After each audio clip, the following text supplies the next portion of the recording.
Mauduit.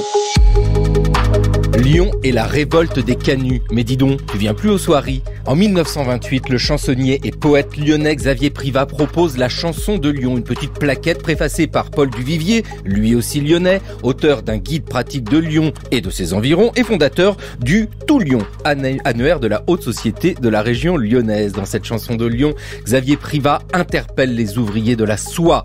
Oh là, les canuts, les canuses, du temps déjouez-vous les ruses, du sort gagnez-vous les pitiés quand vous peinez sur vos métiers. Avec les canuts, les canuses, c'est une histoire de labeur et de savoir, une histoire de conscience sociale et d'action politique quand gronde l'insurrection et rugit la révolte. Nous voilà dans l'atelier, bienvenue.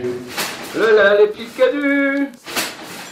L'écho de la fabrique, écrit directement par les canuts, et ça sans intermédiaire. Plus que jamais, Lyon mérite son appellation de capitale. La soirée lyonnaise et cette première question. Bonjour Antoine Ropion. Bonjour. Pourquoi la soirée à Lyon ?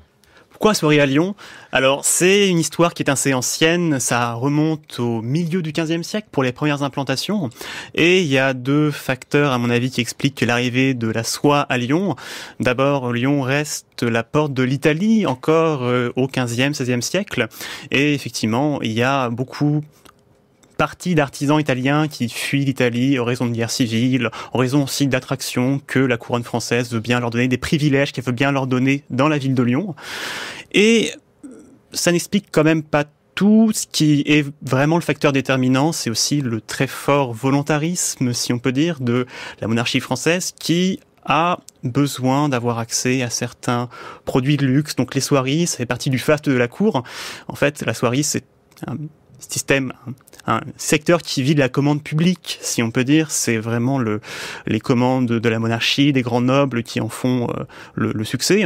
Et pour ça, beaucoup de privilèges, d'essais, de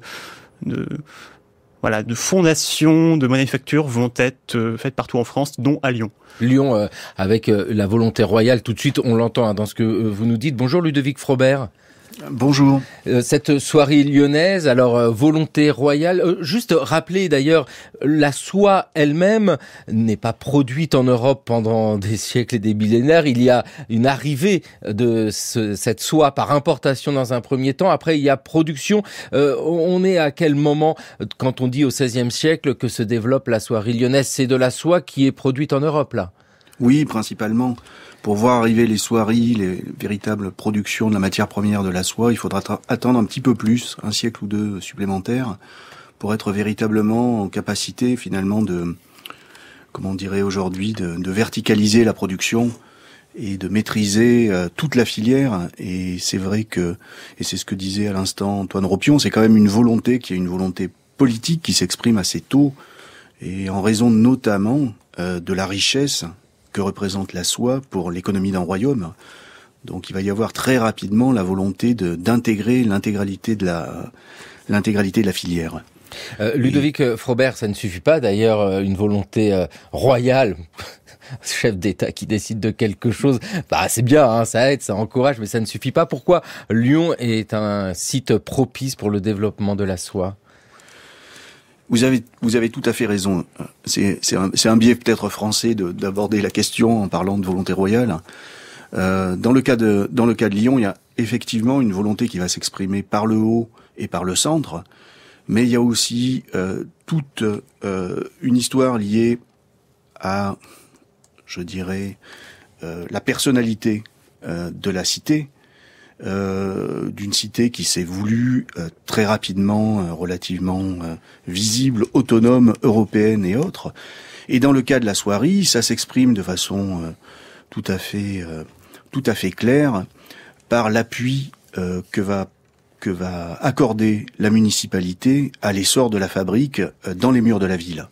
Et ça, c'est quelque chose qui peut être abordé sur le XVIIe siècle, sur le XVIIIe siècle, sur le XIXe siècle. Il va y avoir systématiquement, sur ce qu'on pourrait appeler les institutions, qui sont les institutions protectrices, rectrices, accompagnatrices de l'activité de production, il va y avoir une volonté politique de la cité qui va s'exprimer et qui va créer des écoles de dessin, qui va créer la condition des soies, qui va créer tout un système de brevets d'invention pour favoriser l'essor de l'industrie. De multiples acteurs, donc. Antoine Ropion, vous êtes doctorant à l'université Lumière Lyon 2. Votre thèse s'intitule « Conflits, négoces et négociations, la grande fabrique de soie lyonnaise à l'ère des révolutions, 1744-1819 », dirigée par Natacha Coquery. Natacha Coquery qui dirige cette thèse, dans le titre de laquelle se trouve ce mot « fabrique ». La grande fabrique, c'est quoi la fabrique ?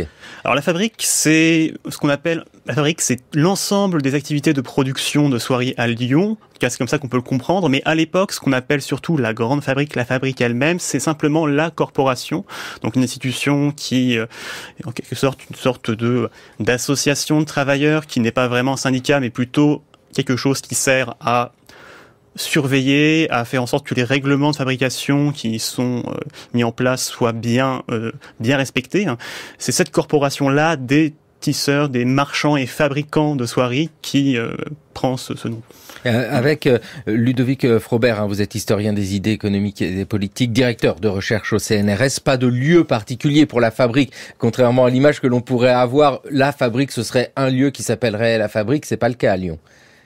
Non, c'est pas du tout le cas. C'est un système productif qui est tout à fait particulier, qui n'est pas le système de la manufacture concentrée dans lequel, principalement au 19e siècle, on va rassembler les ouvriers et en partie diviser le travail, appauvrir et diviser le travail. Dans le cas de la situation lyonnaise, on a un système qui est plutôt un système qu'on a appelé un système de manufacture dispersée, c'est-à-dire il y a des dizaines, voire bien plus, de petits ateliers qui sont répartis sur un certain nombre de zones géographiques sur Lyon, et notamment pour les vieux quartiers de Lyon, sur la rive droite de la Saône. Et puis un petit peu plus tard, les métiers s'étendent, l'activité se développe, et donc d'autres zones de l'agglomération lyonnaise sont touchées, dont bien entendu la colline de la Croix-Rousse, et puis même les quartiers périphériques de Vèze, de la Guillotière, d'Oulin, qui petit à petit se mettent à développer ces activités-là, et c'est là où s'implantent des ateliers. Dites-nous, Antoine Ropion, c'est intéressant, vraiment ce système-là, ce qui signifie que un peu partout dans la ville, avoir des quartiers plus ou moins spécialisés, il va y avoir des ateliers, c'est-à-dire qu'il n'y a pas d'usine, c'est que la ville elle-même est une sorte d'usine gigantesque. C'est ça, c'est un peu l'idée. C'est vrai que quand on se balade dans Lyon aujourd'hui, il n'y a pas de vestiges visibles de cette activité soyeuse. Il y a 2-3 bâtiments connus qui étaient un peu des maisons usines, au sens c'était des immeubles qui étaient construits pour les fabricants qui travaillaient à domicile. Donc il y a la maison Brunet qui est connue avec ses 365 fenêtres, l'ensemble de la rue du Manche, qui étaient des immeubles construits spécialement au début du 19e siècle pour accueillir des ateliers de soieries. Mais c'est vrai que sinon, tout se passe dans des appartements que souvent les ouvriers en soie, donc qui sont les canuts plus tard, louent eux-mêmes et qui sont dans des maisons tout à fait banales. À ce compte-là, j'avais trouvé un document intéressant, c'était une maison qui s'écroule en 1790. Les habitants vont faire une déposition près du juge de paix et ils décrivent l'intérieur de la maison et en fait, on a un horloger au premier étage, on a des tanneurs au rez-de-chaussée, on a 2 ateliers de soierie au 2e, 3e étage et au-dessus, on a quelqu'un qui fait des bas de soie, enfin bref, c'est vraiment dispersé comme ça dans la ville, dans les appartements des gens. Donc c'est une activité presque invisible en quelque sorte. Le travail à domicile. Voilà. Dites-nous, Ludovic Frobert, sur cette localisation des lieux de production à Lyon.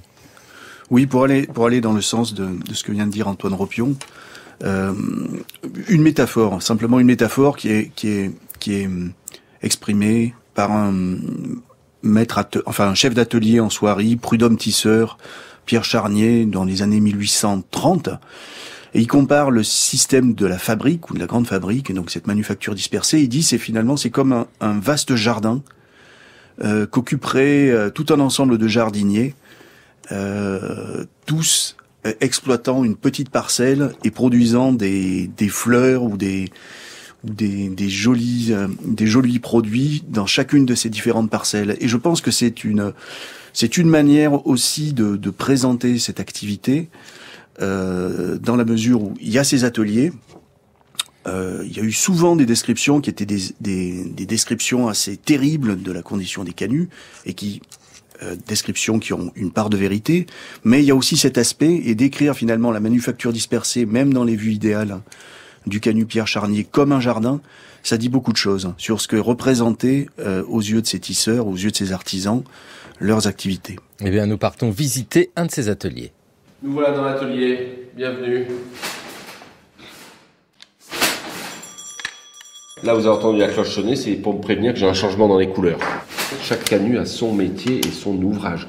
On ne change pas de tisseur en cours de route. Voilà, là, je lance la navette.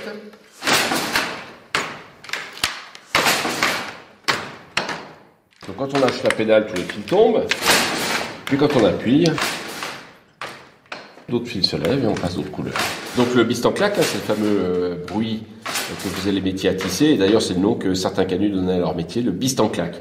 Ça commence comme ça, c'est bis, temps, claque, temps. C'est les 4 temps du tissage. Mais ici, ça marche pas parce que je m'arrête pour passer les boîtes à brocher. Donc j'ai une rupture de rythme. Et donc on n'entend plus ce petit bruit. Ah, faut du rythme pour pouvoir tisser de la soie. Nous venons d'entendre Philibert Varenne, qui est directeur de la Maison des Canuts, le musée consacré à l'histoire des tisseurs de la soie. C'est dans le documentaire de Manuel Antonio Monteagudo. Ici, vous avez tout un univers qui se dessine devant nous, Antoine Ropion, avec quand même le métier à tisser, qui est l'élément majeur. Donc, tout le monde a ça à domicile, enfin tout le monde, ceux qui travaillent ont un métier à tisser à domicile, mais c'est énorme un métier à tisser. Comment ça se passe? C'est-à-dire que ces gens-là le construisent eux-mêmes, vont en acheter un? Alors, pour ce qui est du XVIIIe siècle, qui est la partie que je connais le mieux, il y a tout un marché de l'occasion des métiers. Un métier, c'est un objet qui est durable globalement. Ce sont des charpentiers qui vont monter le cadre, ce sont certains serruriers qui vont aider. Bref, tout corps de métier vient un peu contribuer à la création de ce métier, qui en plus a des parties mobiles qui sont après remplacées au fur et à mesure, des peignes pour le battant qui, selon les différentes étoffes, doivent être changées.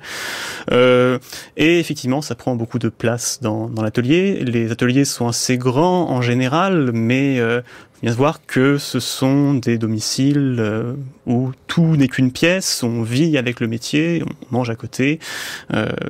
C'est un lieu un peu paradoxal finalement, puisque c'est l'endroit dans lequel on vit, c'est notre domicile, c'est une sorte de cocon qu'on peut encore avoir, mais malgré tout, ça reste un lieu de travail qui doit être ouvert aussi vers l'extérieur en permanence, ce qui rend assez difficilement imaginable ce qu'étaient les conditions globalement de vie, de rapport au travail à l'époque. Oui, l'image du cocon est très intéressante dès qu'il est question de la soie. C'est un cocon de verre à soie ici avec la matière première, enfin ce qu'il faut travailler, Ludovic Frobert, parce que c'est pas tout d'avoir un atelier, d'avoir un métier à tisser qu'on a réussi à obtenir. Maintenant, il faut avoir de la soie et la soie coûte une fortune. Il y a toute économie complexe qui se met en place ici. Comment ça fonctionne cette économie de la soie à Lyon?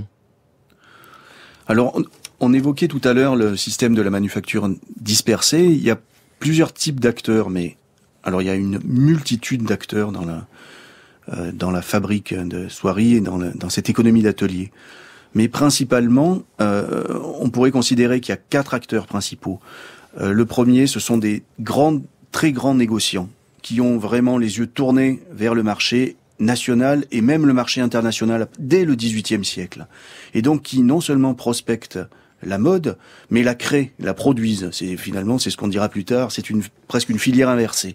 C'est eux qui créent la mode. Puis il y a une deuxième catégorie de négociants qui sont un petit peu moins dotés et qui peuvent être, dans certains cas, fabricants. Et cette catégorie-là est une catégorie qui va être une catégorie de donneur d'ordre à la troisième catégorie, qui est le chef d'atelier, véritablement, qui dirige une petite manufacture, mais au sens où vient de le présenter Antoine Ropion, c'est-à-dire un petit atelier, où il peut y avoir, suivant les périodes, par exemple au 19e siècle, il peut y avoir de 2 à 6 métiers. Donc 6 métiers, et notamment les métiers qui vont se développer au 19e, les métiers jacquards, ça fait quand même un espace qui est un espace important, en superficie et même en hauteur, puisqu'il faut à peu près 4 mètres de hauteur dans les immeubles pour arriver à fixer un jacquard.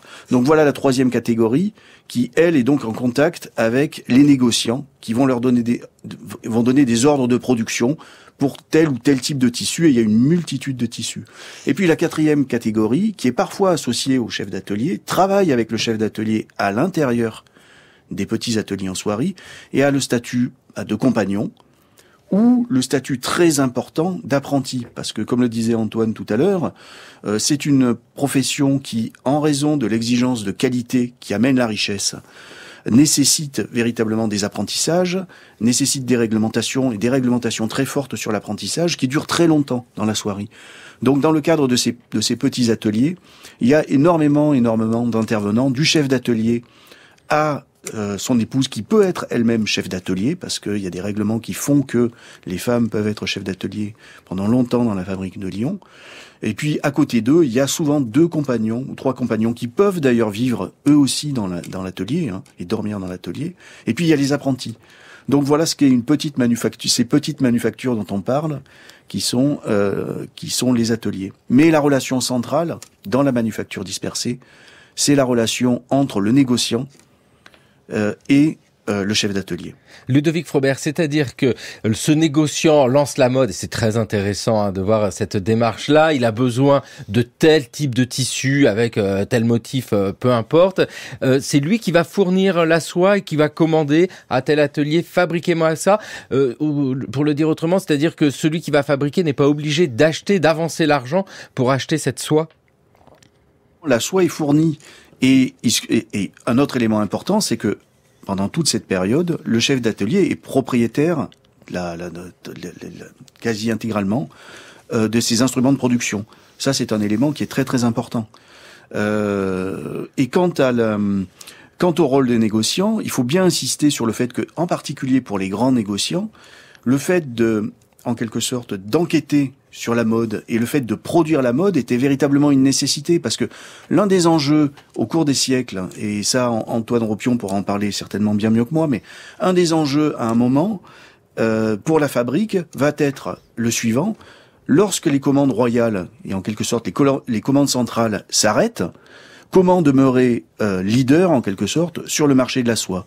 Eh bien la réponse qui est donnée notamment dès le XVIIIe siècle et au XIXe siècle par la fabrique lyonnaise va dire la seule condition dans une économie de variété et dans une économie de qualité comme la soie, eh bien c'est d'innover, et d'innover constamment.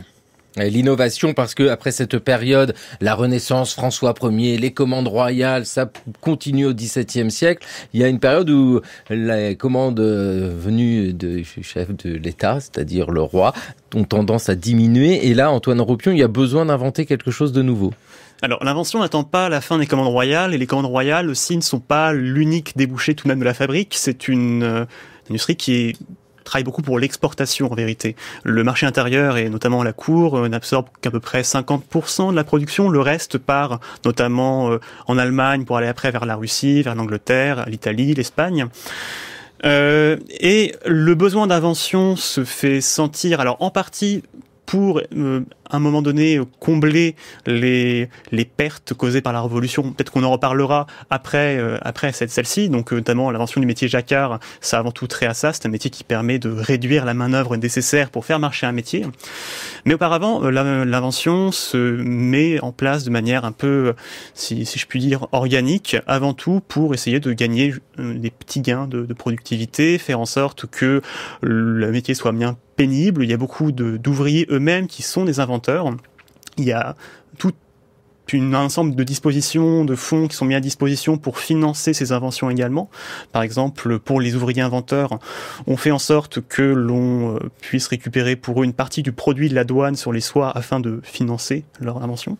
Bref, ce système de jardin, de manufactures dispersées dont parlait Ludovic, est très propice à ce type de petite innovation, d'une part parce que on a des artisans qui sont encouragés à être des artisans complets, à bien connaître le métier, à le perfectionner davantage, donc ça crée une sorte d'émulation de ce point de vue-là. Et aussi, comme on a ces systèmes de rétribution qui sont mis en place, qui sont gérés par les corporations, toutes ces institutions qui existent, on peut faire en sorte d'externaliser un peu le coût de la recherche et développement, parce que vous voyez bien que quand on a plein de petits ateliers comme ça, mettre plein de fonds en avant pour essayer de garder 2-3 ans devant soi pour développer un nouveau métier, ce n'est pas forcément possible. Donc il y a aussi une aide publique qui se développe, quelque sorte, dès le XVIIIe siècle pour que la recherche avance. Et la révolution que vous venez d'évoquer, c'est un moment de bascule au sens où toutes ces commandes venues alors du pouvoir ou des élites, ils sont là maintenant plus possible vu que beaucoup sont partis ou ont émigré, et puis tout simplement le chaos du moment. La guerre, ça ne favorise pas l'envie d'acheter de la soie. Est-ce que la période de la révolution est une période très particulière pour Lyon ? Pour Lyon, particulièrement pour Lyon, j'ai envie de dire, parce que vous savez peut-être, mais en 1793, on a des Lyon qui se révolte contre le coup d'État, la Convention, contre l'arrivée justement des Jacobins, Robespierre, tout ça, qui va amener un siège de la ville en novembre 1793 et dont la punition sera un décret qui déclare la destruction de la ville de Lyon. Le projet, c'est de construire une colonne immense de 200 mètres avec écrit « Lyon n'est plus » dessus. Ça s'est pas fait, évidemment. Très vite, les fonds pour la destruction ont été alloués pour faire une sorte d'assurance chômage pour les ouvriers sans métier sur place.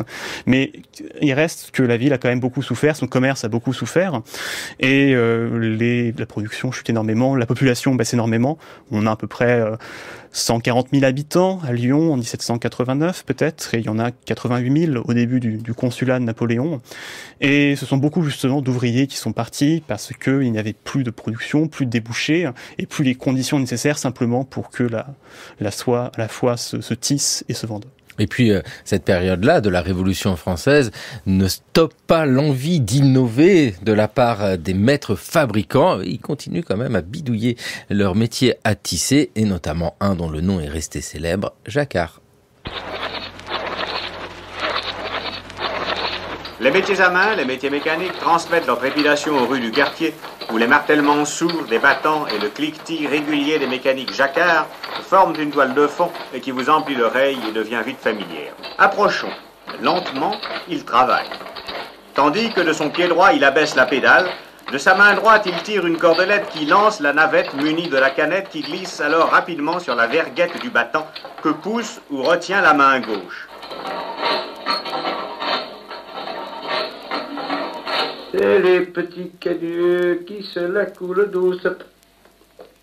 La rire, la Croix-Rouge, partout ils sont connus. Et Bistoc, la Képang, la navette, le battant. Et voyez comme ils sont genus. Là, les petits canuts. Les canuts dans l'émission Ainsi va le monde. Nous étions en 1948. Ludovic Frobert, c'est quoi cette révolution Jacquard avec ce métier à tisser Jacquard ? C'est à la fois une révolution et quelque chose qui se situe dans la continuité du système qu'évoquait Antoine à l'instant.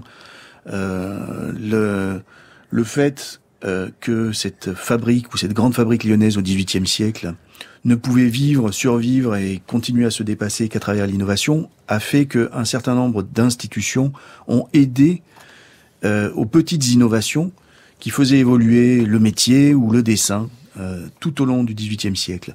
Mais les innovations concernant le métier à tisser étaient parmi les plus importantes. Et au XVIIIe siècle, vous avez tout un ensemble d'inventeurs qui commencent à perfectionner le métier.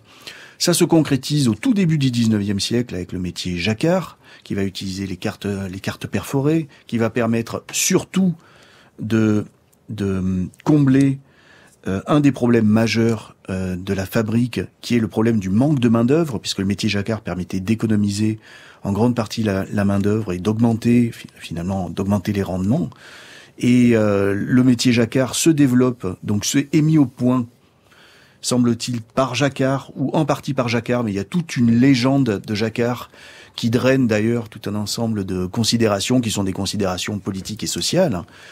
Mais il n'y a pas que Jacquard. Jacquard, c'était tout un milieu.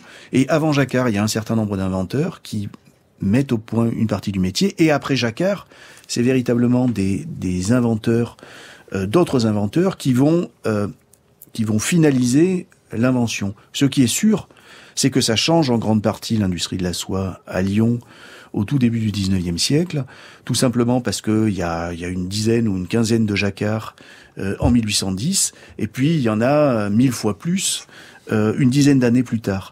Et ça change les rythmes de production, ça change la qualification en partie de la main-d'œuvre, et puis ça change le paysage et le visage de la ville, parce que pour installer ces métiers qui sont plus grands, hein, il faut 4 mètres de plafond, il faut beaucoup plus de place, et donc la canuserie va migrer des vieux quartiers où elle était installée, Saint-Paul, Saint-Georges et autres, vers la colline de la Croix-Rousse. Et donc c'est le début. Et puis en plus la Croix-Rousse, il y avait l'octroi ne se payait pas pour la Croix-Rousse, donc il y avait tout un ensemble d'éléments favorables. Et donc sur le plan fiscal, mais également sur le plan simplement topographique, parce qu'on pouvait construire des immeubles qui étaient plus hauts et avec plus de lumière. Et la question de la lumière et de la propreté de l'atelier était centrale. Donc le jacquard change beaucoup de choses dans cette période-là, dans cette période du premier 19e siècle, mais qui est, comme vous le disiez, c'est aussi un début de siècle qui, dans la foulée, en quelque sorte, du moment révolutionnaire qui a été absolument désastreux pour Lyon et pour la fabrique, a permis de mettre en place, et notamment au moment du Premier Empire, tout un ensemble de nouvelles institutions, chambres de commerce, conditions des soies, des écoles de dessin, et puis, bien entendu, le Conseil des prud'hommes, qui est créé à Lyon. Le premier prud'homme est créé à Lyon en 1806. Et tous ces éléments-là, innovation institutionnelle d'une part, innovation technique avec le jacquard et ses suites, vont enclencher ce qui est probablement le siècle d'or de la fabrique à Lyon, c'est-à-dire le 19e siècle et les 3 premiers quarts du 19e siècle. Oui, l'invention du métier jacquard, on entend bien comment il accompagne ces changements, mais c'est un élément de tous ces changements, mais changements majeurs entre ce 18e siècle et ce début du 19e siècle. Antoine Ropion, c'est votre étude, votre temporalité, 1744-1819, avec la Révolution française que nous avons évoquée, et cette révolution qui met fin aux corporations, parce qu'au XVIIIe siècle, est-ce que les corporations étaient importantes pour l'organisation de la soierie lyonnaise ? Elles sont absolument centrales au sens où c'est elles qui assurent quasiment toutes les fonctions de base que d'autres institutions comme les prud'hommes par exemple vont assurer par la suite après leur fin. C'est-à-dire qu'une corporation, qu'est-ce que c'est ? Je dis, c'est une sorte d'association qui rassemble tous les membres d'un même métier. Donc en l'occurrence ici tous ceux qui touchent directement à la fabrique du tissu, les marchands, les négociants dont parlait Ludovic qui distribuent le travail, et ceux qui sont les maîtres ouvriers, les façonniers, qu'on appelle simplement ouvriers au fur et à mesure du XVIIIe siècle, qui eux sont les chefs d'atelier qui la fabriquent. Et cette structure, elle a 2 fonctions. À la fois, elle est là pour faire en sorte, de concilier tous les petits différends qui naissent entre ces deux classes qui se créent dans cette corporation, qui deviennent de plus en plus différentes, à la fois d'un côté les donneurs d'ordre, qui sont les marchands, et de l'autre les exécutants, qui sont les ouvriers. Et il y a plein de raisons pour lesquelles ils sont en désaccord, on verra ça peut-être après. Mais surtout, c'est aussi fait pour surveiller la bonne fabrication du tissu. Et ce qu'on appelle une bonne fabrication à l'époque, c'est quand même quelque chose d'assez particulier. C'est pas tellement la qualité intrinsèque du tissu qui compte, c'est pas ça qu'on peut surveiller. Ce qu'on peut surveiller, c'est sa conformité à des règles de fabrication qui ont été édictées. Et ces règles de fabrication, elles ont elles-mêmes 2 objets, 2 buts, à la fois faire en sorte que le tissu soit le plus parfait possible, en tout cas le plus conforme à une grille qu'un client lointain peut lire, pour être assuré que ce qu'il a n'est pas la contrefaçon. Et en même temps, toutes ces règles très minutieuses qui impliquent une surveillance sont aussi faites pour assurer un maximum de discipline. Et c'est ça le grand but aussi de tout l'édifice du colbertisme, c'est de discipliner au maximum le peuple des ateliers, le peuple des artisans, et faire en sorte aussi de l'intégrer dans l'espèce de cascade d'autorité qu'est la société d'ordre de l'Ancien Régime telle qu'elle se perçoit. Et telle qu'elle perdure après la Révolution, cette notion de hiérarchie, on va la retrouver. Faut le dire quand même, il y a des petits filous, il y a des marlous qui vont mettre un peu de coton au milieu de la soie, parce que comme ça fait un petit peu d'argent de côté. Oui, exactement. Alors la fraude, c'est un sujet qui est absolument essentiel aussi. Du coup, la fraude, elle a d'un côté l'intérêt de faire gagner de l'argent. On l'a dit, la soie, ça coûte extrêmement cher, et tout bout de fil qu'on peut économiser, qu'on peut soit subtiliser quand on est un ouvrier pour revendre, soit simplement ne jamais mettre dans l'étoffe quand on est marchand, et qui ne se voit pas à l'œil nu, c'est un moyen de gagner beaucoup d'argent. Il y a des très sévère contre ça. Il y a ce qu'on appelle le piquage d'once, c'est-à-dire aller piquer une once de soie dans la soie que l'ouvrier se voit confier pour aller la revendre ailleurs ou fabriquer lui-même de son côté, parce que pouvoir travailler de manière indépendante, c'est aussi un grand idéal de ces ouvriers-là qui sont contraints de travailler pour ces marchands. Ça, c'est vraiment le problème central de toute la fabrique, et c'est cette peur du vol qui à la fois produit des étoffes qui, parce qu'on a volé, sont moins de bonne qualité, donc qui risquent de détruire la réputation de la fabrique à l'étranger et presque ruiner le commerce. C'est la crainte qu'on a. Et puis en plus, créer des désordres. Ça, c'est vraiment la préoccupation centrale qui motive en grande partie le caractère strict de la surveillance sous l'Ancien Régime, et c'est ce qui motive aussi beaucoup la recréation d'une forme d'encadrement après la Révolution, notamment les prud'hommes sont assortis de la recréation quasi à l'identique du règlement de fabrication tel qu'il existait sous l'Ancien Régime. Et toutes les règles aussi de surveillance des ouvriers, le fait qu'il soit interdit de travailler pour 2 personnes à la fois, pour éviter de mélanger les soies, tout ça, pareil, renaît après la Révolution, parce que les préoccupations restent les mêmes, la structure d'ordre reste la même. La structure d'ordre et des conditions de travail au plus bas de cette histoire-là qui ne sont pas si faciles. Oui, j'ai connu le métier jacquard, qui est pénible. Il faut travailler dans des sous-sols. Il ne faut pas que le sol soit carrelé pour que le coton, c'était des métiers où on employait le coton, pour que le coton reste humide. Autrement, il devient cassant et ça ne va pas qu'on est obligé de faire des raccords.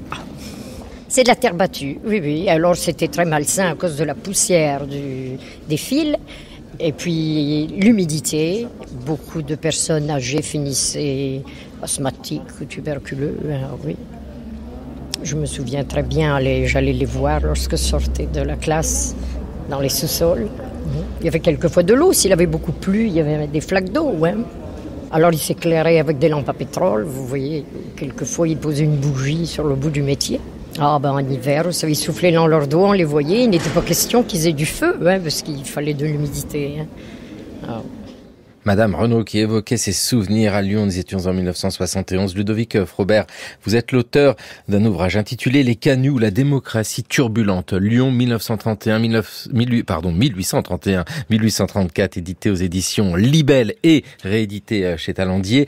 C'est quoi ce milieu social des ouvriers, des ouvrières de la soie?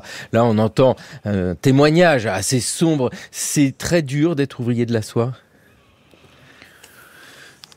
C'est probablement très dur, et puis par ailleurs les conjonctures sont extrêmement incertaines pour ces ouvriers de la soie. Mais le problème récurrent qui va se poser à la fabrique, disons sur la durée des 2 siècles du 18e et du 19e, est un problème qui se pose dès 1744. Le problème, c'est que en tant qu'industrie, en tant que manufacture dispersée, travaillant pour une économie de qualité, la fabrique nécessite une sorte de collaboration minimale entre les principaux acteurs.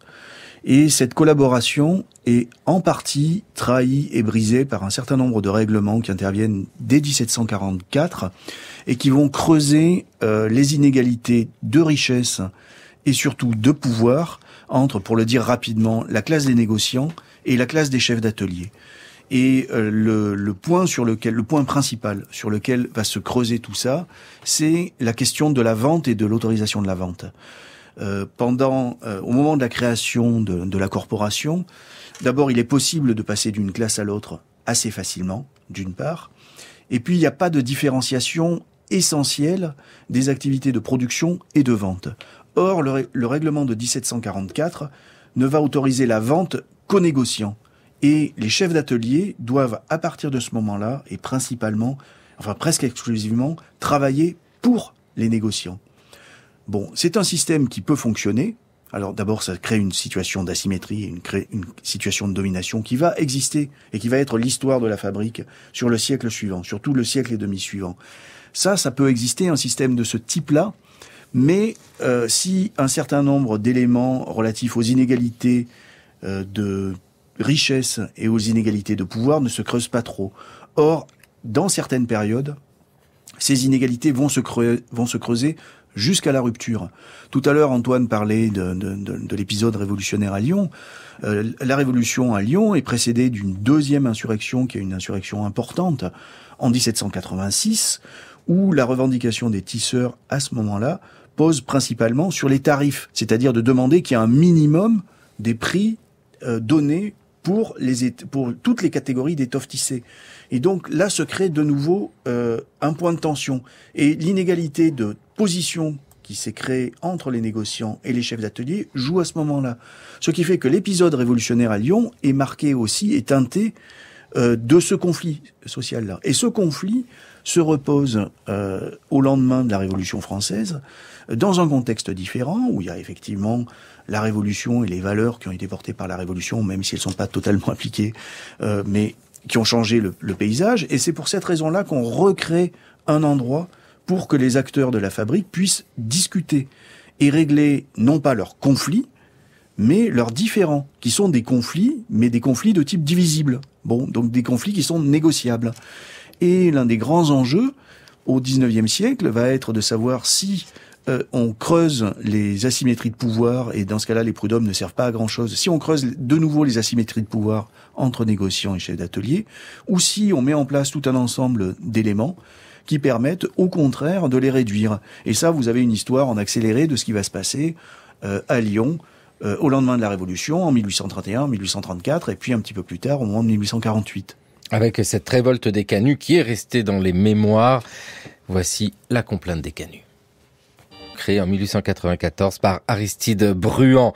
La complainte des canuts dans le cours de l'histoire sur France Culture, une émission tissée par Thomas Beau avec aujourd'hui au métier Ludovic Auger. Nous nous intéressons à cette histoire de la soirée lyonnaise et ce moment de la révolte des canuts, 1831.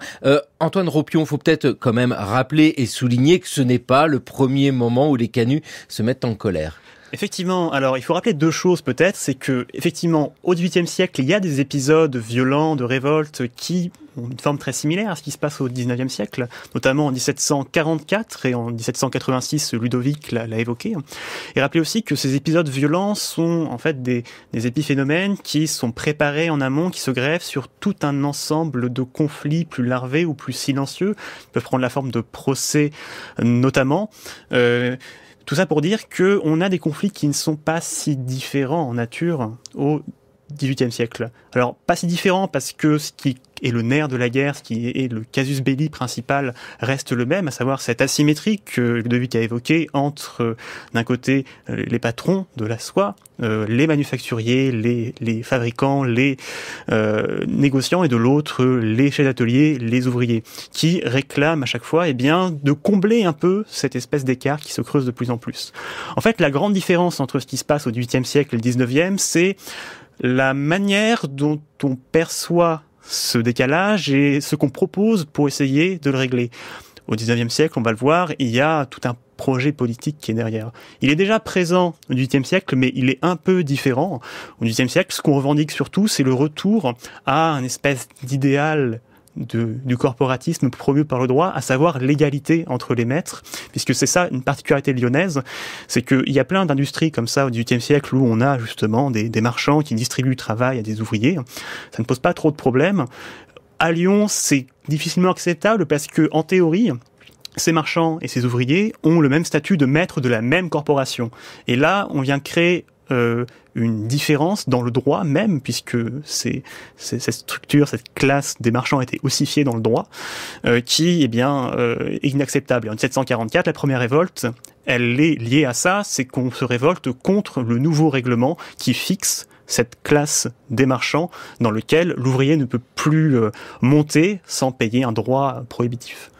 En 1786, ça change un peu, on a plutôt des demandes d'ordre économique, l'État a un peu abandonné cet idéal corporatif. En 1776, il y a eu une première suppression des corporations qui ont été après remises. Le libéralisme fait son bout de chemin. Et du coup, là, les ouvriers ont des demandes qui sont plus d'ordre économique, c'est-à-dire le tarif, faire en sorte que on les paye au moins un salaire minimal pour tel type d'étoffe, parce qu'avant, le salaire n'était pas décidé au moment où on passait la commande auprès de l'ouvrier, mais au rendu de l'étoffe, ce qui fait que ça amenait plein de petits problèmes qu'on peut-être évoquera plus en détail plus tard.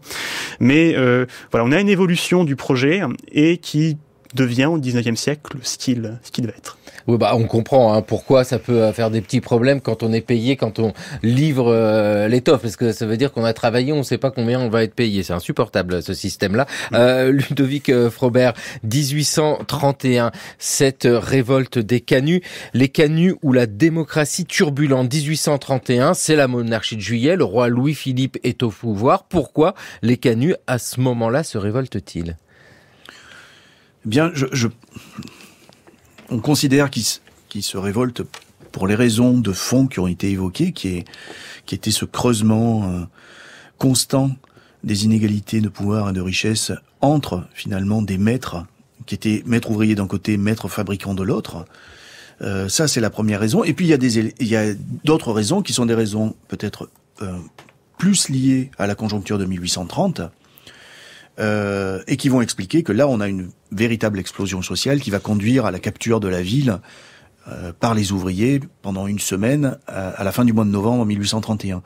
Ces deux raisons sont d'une part que quand même dans l'intervalle entre la période qu'évoquait Antoine à l'instant et novembre 1831, il y a eu la révolution de 1830 qui était censée être une révolution de liberté et qui a été présentée comme une révolution de liberté et par ailleurs une révolution dans laquelle les ouvriers ont joué un grand rôle.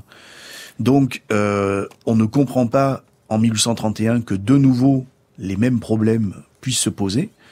Et l'autre raison, me semble-t-il, c'est que commence à surgir un discours qui est un discours assez fort qui vient de la part d'un certain nombre d'économistes de l'époque, ou d'experts économistes de l'époque, qui estiment que ce système lyonnais de la manufacture dispersée est très probablement un système qui est un système obsolète et que les tisseurs doivent absolument accepter l'inéluctable qui serait le passage à la manufacture concentrée. Or, et il faut le rappeler, ces chefs d'atelier n'étaient pas des ouvriers au sens où on l'entendra à la fin du 19e siècle et que l'on sent dans le champ de Bruant en 1894. C'était absolument pas des ouvriers d'usine, c'était des artisans et pour la plupart c'était des artistes. En termes de connaissances ou en termes de culture et autres, ils étaient au même niveau que par exemple, des corps tels que les typographes.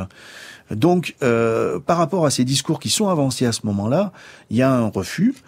Il y a un refus que tout un ensemble de régulations intermédiaires qui avaient été expérimentées depuis le début du 19e siècle, pourtant sous des régimes qui n'étaient pas des régimes libéraux, eh bien, ces régulations intermédiaires ne fonctionnent pas en 1831. Et par exemple, on sait que l'explosion de 1831 vient du fait que, dans une période de tension à l'automne 1831, un tarif est enfin négocié, et ce tarif va être dénoncé par le pouvoir central sous l'argument très fort que il n'a pas respecté la charte libérale de 1830. Il ne l'a pas respecté pour deux raisons. Il ne l'a pas respecté premièrement parce que c'est un accord collectif et donc les accords collectifs ne peuvent pas fonctionner dans une période où c'est simplement le système de gré à gré qui va fonctionner. Et deuxièmement, cet accord d'octobre 1831 a été visé par le préfet de l'époque. Donc par une autorité qui est une autorité publique. Donc il est doublement contraire à la charte de 1830. Et ça, ce discours-là, donc il va faire que le tarif ne va pas être appliqué, mais le feu aux poudres à Lyon. Mais encore une fois, j'incite vraiment sur la nature de cette population des chefs d'atelier en soierie. Très important de le souligner et de les comparer aux ouvriers typographes, parce que l'ouvrier typographe, c'est un personnage de cette histoire du 19e siècle, tant son action au moment des révolutions est importante. C'est pareil avec la soierie. Non, mais voilà, ce sont des gens qui savent lire, ils savent écrire, alors dès lors, ils lisent, ils écrivent. Chaque fois qu'ils avancent des revendications, c'est réfléchi. C'est pour l'amélioration de l'industrie. D'ailleurs, aujourd'hui, on peut le vérifier, puisqu'ils vont créer, en octobre 1831, le premier journal ouvrier, journal professionnel à Lyon, qui s'appelait L'Écho de la fabrique, écrit directement par les canuts, et ça sans intermédiaire. Et dans ces articles, on va retrouver l'ensemble des problèmes liés soit à l'industrie, soit à la cité. Ce qui fait qu'il y aura des articles sur la condition des femmes, le droit d'association, la liberté de la presse. Il y a des comptes rendus réguliers des conseils de prud'homme qui ont été créés à Lyon en 1806 pour l'industrie de la soie, des articles sur l'hygiène. Ils vont aussi voir des grands débats sur la mécanisation. Est-ce qu'elle supprime vraiment des emplois, comment la gérer, etc. Moi, je suis, par exemple, époustouflé quand... à un moment donné, il y aura un article sur l'Europe, en disant, mais qu'est-ce que ça peut faire qu'on soit né en Andalousie, au bord de la Tamise ? On est tous des ouvriers. C'est très actuel. Ah ben c'est très actuel. C'est Robert Luc, conteur, historien du quartier de la Croix-Rousse, qui s'exprimait en 2012. Ludovic Frobert, nous avons un moment très particulier à Lyon en 1831. La démocratie turbulente, c'est le titre de votre ouvrage, Les Canuts ou la démocratie turbulente. Ça veut dire quoi, cette démocratie turbulente ? C'était une démocratie turbulente parce que c'est une démocratie par le bas, et c'est une démocratie qui a pris voix. Alors, elle a pris voix en criant vivre en travaillant ou mourir en combattant, et ça c'est l'aspect qui était le plus connu. Mais dans les années 2000, quand on a retravaillé cette période, on s'est intéressé à l'autre manière de prendre voix, qui était de créer un journal, et de créer un journal ouvrier, là encore au lendemain de la Révolution de 1830, qui libérait finalement, qui libérait la presse. Il faut savoir que c'est à Lyon que se crée, et cela pour 4 années, un journal ouvrier qui s'appelle l'Écho de la Fabrique. Et quand on lit l'Écho de la Fabrique, il y a des plumes qui sont différentes, mais quand même la grande majorité des plumes, c'est des plumes venant de la fabrique, des tisseurs. Et on est frappé par la très grande tenue politique, sociale, culturelle de ce journal, qui était un journal de 8 pages, dont le cœur était composé du compte-rendu du Conseil des prud'hommes, avec des interventions de tisseurs, où on peut voir à la qualité de l'écriture et à la qualité des revendications et à la sérénité des revendications à quel point ils étaient ils avaient une conscience politique importante, une conscience politique sociale importante. Mais c'était aussi, et c'est ce que disait Robert dans cette interview, c'était aussi un journal qui porte beaucoup plus de choses, qui intervient sur l'actualité politique nationale, sur l'actualité politique internationale, qui s'intéresse à l'émancipation physique des travailleurs, comme ils disent, mais également à l'émancipation morale. Et il y a des rubriques qui sont des rubriques de littérature, de théâtre ou autres. Et il y a même, pour tous les lecteurs de l'Écho de la Fabrique qu'on était à cette période-là, il y a même une rubrique qui plaît à tout le monde, qui est la rubrique des brèves ironiques et railleuses qui se trouve à la toute fin du journal, qui s'appelle les coups de navette. Et il y a des floraisons de coups de navette qui sont plus succulentes les unes que les autres, dont une en particulier qui, après la Révolution de 1830, on disait dans les cafés qui étaient des cafés bourgeois de Lyon que les canuts étaient tracassiers, que finalement ils vivaient pas plus mal que ça et autres. Et donc il y a un coup de navette peu de temps plus tard qui dit on appelle tracassier un homme qui n'accepte pas de mourir paisiblement de faim. Bon, et des coups de navette, il y en avait toutes les semaines, et il y avait une véritable lucidité par rapport au rôle de la moquerie et du fait de railler la situation qui est très importante, qui est magique dans ce journal-là, je trouve. Avec une identité de Canut, avec cet exemple-là, et autour de ce journal, l'Écho de la Fabrique, mais on pourrait l'étendre sur un temps plus long. Antoine Ropion, vous travaillez sur conflits, négociations. En fait, c'est un monde qui sait lire, qui sait écrire, qui regarde ce qui se passe autour, qui est en échange avec les autres villes où l'on produit aussi de la soie, faut le rappeler, parce qu'il y a Lyon qui remporte tout, mais il y a Tours, il y a d'autres villes. C'est un monde qui a laissé beaucoup d'archives. Oui, c'est un monde qui a été très bavard, et notamment parce que ce que disait Ludovic, c'est que au XIXe siècle, on voit les ouvriers se saisir de la presse, de cet outil pour interpeller l'opinion publique sur leurs conditions. En fait, c'est une évolution, une tactique qui a déjà été expérimentée depuis presque un siècle. L'opinion publique, cette sphère de discussion sur tous les sujets de société qui est indépendante du pouvoir, existe déjà au milieu du XVIIIe siècle. Et à l'époque, un moyen de le saisir, c'est en faisant des procès et en imprimant les pièces des procès. Et les ouvriers font beaucoup ça pour essayer de se justifier, de défendre, de faire en sorte que, leur situation soit comprise et que au regard de leur situation, peut-être on infléchisse la manière dont la société se pense, se construit.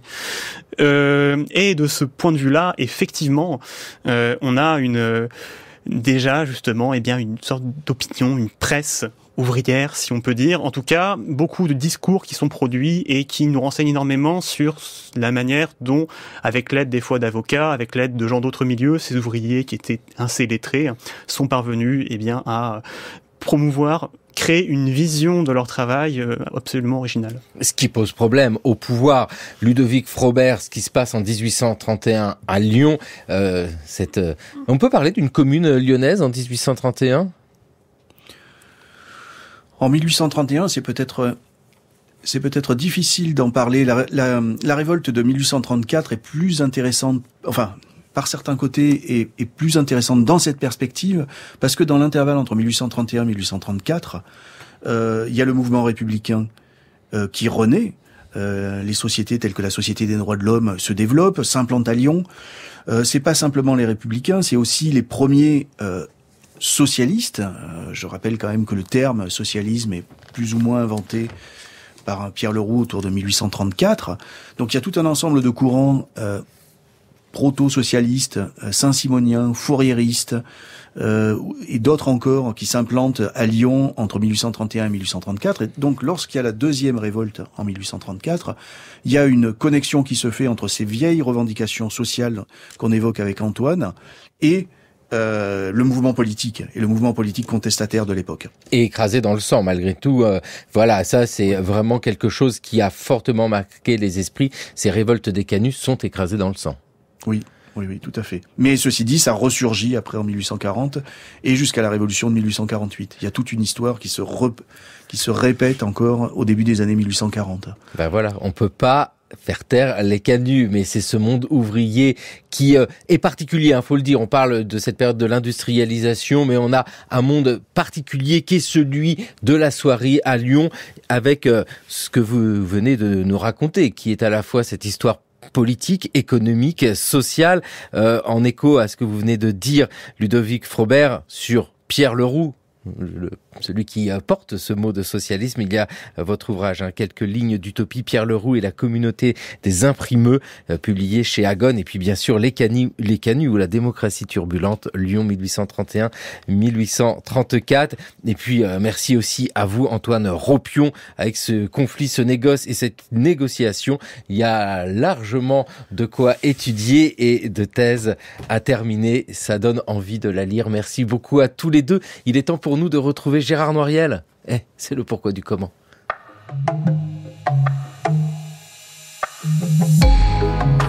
Comment le peuple a-t-il pu faire entendre sa voix lors de la querelle du Cid en 1637 ? Le Cid, la fameuse pièce que Corneille a fait jouer en 1637, rencontra d'emblée un énorme succès, à tel point que, grâce à Richelieu, il fut anobli par le roi.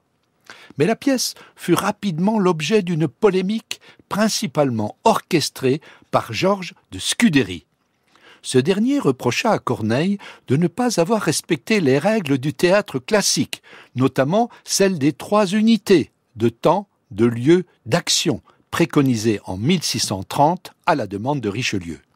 Corneille fut également accusé d'avoir produit une pièce dont le sujet, le titre, les personnages et les décors étaient espagnols, alors que la France était alors en guerre contre l'Espagne.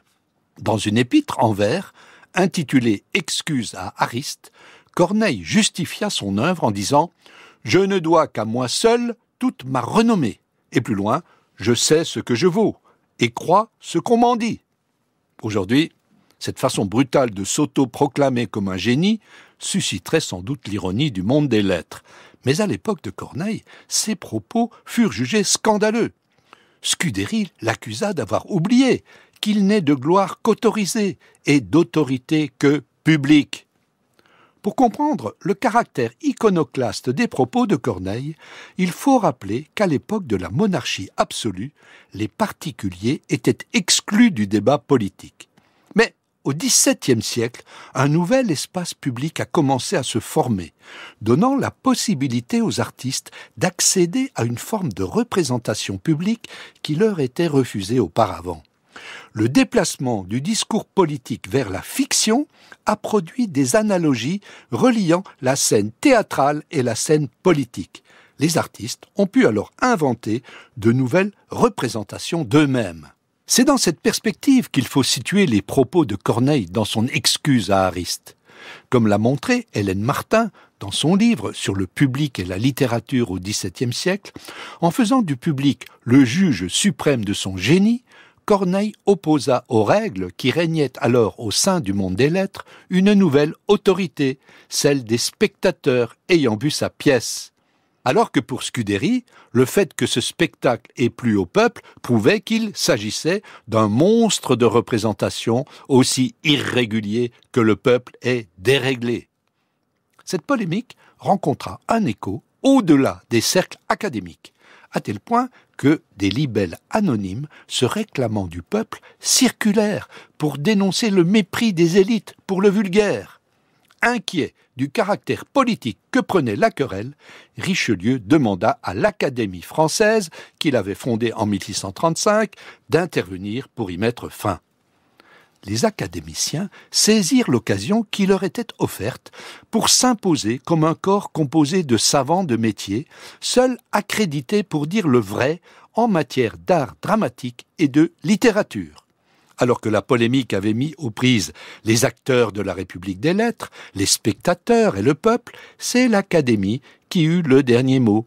Soumis à ce qu'on appelle les pouvoirs publics, les auteurs furent alors contraints de servir la raison d'État.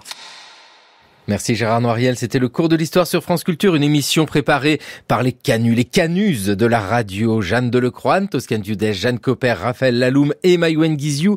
Le cours de l'histoire est écouté, à podcaster sur notre site franceculture.fr et sur l'appli Radio France.